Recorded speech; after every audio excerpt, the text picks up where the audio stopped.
Assassin's Promise by Thomas Woodward. Chapter 34. Cain was engulfed in a cloud of sand and dust.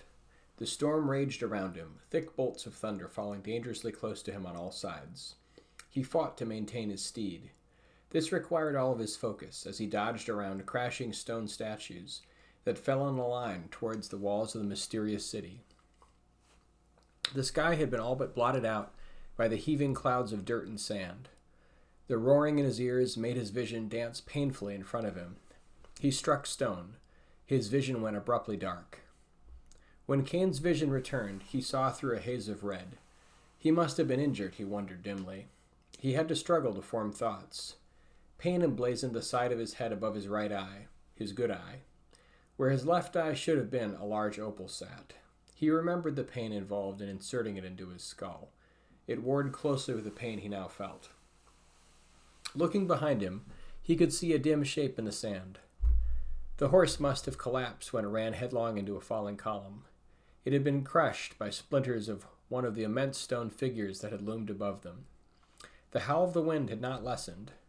The storm had whipped up into a frenzy. He felt a pull at him as the winds tried to lift him from the earth, skyward. He moved closer to a chunk of the stone column, anchoring himself to the ground. He could see a giant revolving pillar of wind and dirt flying outward in enormous quantities. He must be very close to the eye of the storm. Praying he would not lose his footing, he held fast as the raging cyclone moved in odd directions at random, snaking back and forth along his field of view. The sound rose higher. Cain's ears screamed painfully in response. He wondered that if the volume increased further, his eardrums would break. With his free arm, he hastily began plugging his ears with rips of cloth that he tore at about his clothing. The other arm steadied him precipitously. He felt on the verge of being swept away by the monumental gust of whirling air. Swearing mutely, Cain saw the snaking cyclone twisting wildly back in his direction, bearing down on the path of rubble he was holding onto for dear life.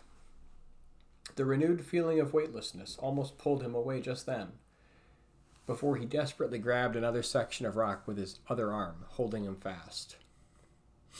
Sand began spilling away, as if it was falling in the wrong direction into a giant inverted sieve. Sand and dirt was flung away into the sky, to land leagues away from where it had rested just moments ago. Cain's arm strained from the effort of keeping himself anchored. Small stones that had been broken apart from the rubble lifted into the air. Cain ducked as a flying rock the size of his head flew past him. In another moment, his muscles would give out and he would be lost. Struggling for breath in the deadly gale, Cain's strength gave out. In a moment, he was plucked from the earth and flew skyward at a dizzying speed. Cain thought briefly, "What?" Then all was silent. The tattered wreckage spun as the storm played out. As the last rays of sun went down over the horizon, a broken earth was revealed. Shattered stone monuments littered the path to an unknown city, which rose with spires of gold and copper and into an angry sky.